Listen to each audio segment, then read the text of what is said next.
Well, with just 6 days to go till the Iowa caucuses, Newt Gingrich is criticizing Ron Paul, the new frontrunner in the Iowa polls. The former House Speaker calling Congressman Paul worse than President Obama.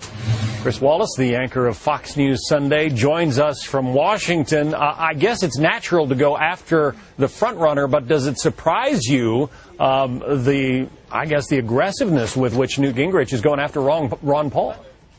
Yes, it does surprise me, and again, because it has gotten so personal. At one point in an interview yesterday, he said that Ron Paul's views are outside the mainstream of virtually every decent American. That's sort of saying you're un-American or indecent if you support Ron Paul, which I don't think is going to win over a lot of his supporters. Clearly, there are a couple of things going on here. One is that Newt Gingrich is fading, if you believe the polls. In fact, I think it's fair to say, according to the Real Clear Politics average of all the recent polls, he's no longer a top-tier candidate. Romney and Paul are in the 20s, Paul leading, as you say, by a couple of points. Gingrich is about 13-14%. He is, in fact, closer to Michelle Bachmann and Rick Perry than he is to the frontrunners. So he's clearly feeling the sting of fading. And the only question I have is why he would go after Paul's supporters, who seem to be awfully dedicated to him. I don't think it's a surprise to them that Paul has a particular set of views, libertarian views, both on domestic issues and on foreign policy. And I'm not sure that there's going to be a lot of crossover from Paul to Gingrich. It seemed to me he'd have better luck going after either Romney supporters or, as I say, that second tier of Santorum and Perry and Bachmann. Well, the response from the Paul campaign was equally strong. His campaign manager, Ron Paul's campaign manager, called it a childish outburst and said Newt Gingrich is a divisive big government liberal who is unelectable. What happened to Newt Gingrich's policy of leaving hands off his fellow Republicans and going after President Obama?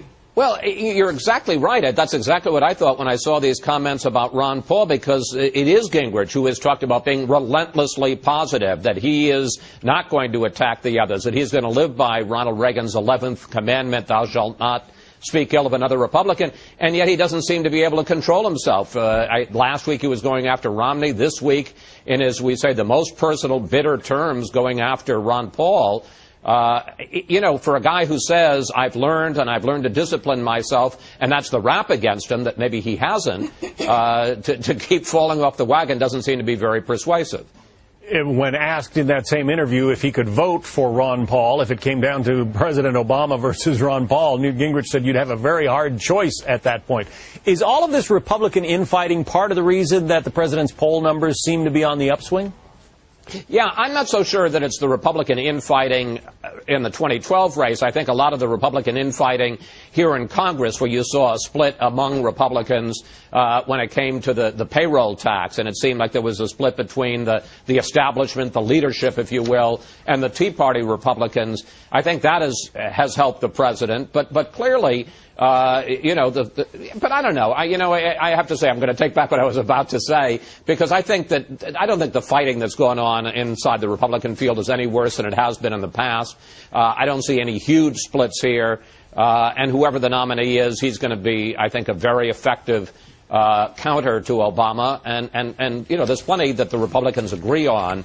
And there really aren't any huge policy differences, and there's a lot that they disagree on. That's why, interestingly enough, Gingrich's comments, I think, are sort of over the line, because if there's one thing that all Republicans agree on, it's that they want to beat Barack Obama in 2012. And you've got Ron Paul booked for this Sunday on Fox News Sunday, right? We actually have three of the candidates. Yeah, we're going to be live in Des Moines, and we're going to have Ron Paul and Rick Perry and Michelle Bachmann all live on Fox News Sunday, and plenty to talk to them about already, and it's only Wednesday, so who knows what we'll have to talk to him about by Sunday, John. Be interesting to see if he has anything to say about Newt Gingrich. All right. Oh, I suspect he will. I suspect he will, too. Chris Wallace, we'll be watching. Going to be an interesting show. Thanks.